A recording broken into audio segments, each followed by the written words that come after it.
ফাঁসি হোক। আরে বলুন কি? না সরি, এটা আমার মুখ দিয়ে ভুল বেরিয়েছে, এটা আমি উল্টো করছি।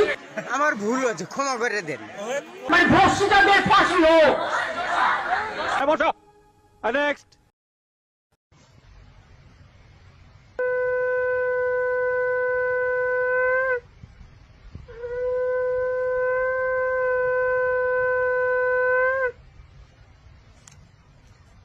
তিলোত্তমার পূর্ণ বিচার চাই।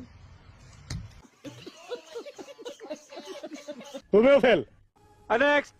ভেরি রং, ভেরি না। আমার মনে হয় না একটা স্ট্রে ইনসিডেন্টে সবাইকে সমস্ত কিছুকে নিরাপদ না মনে করাটা ঠিক না। It is just one of the incidents. পৃথিবীতে সব জায়গায় এরকম করে অ্যাক্সিডেন্টস হয়, but this has to be strictly dealt. This is so wrong. আর মেয়েদের নিরাপত্তা পশ্চিমবাংলা, ভারতবর্ষে সব জায়গায় আছে। তো India is a fantastic country, so is West Bengal.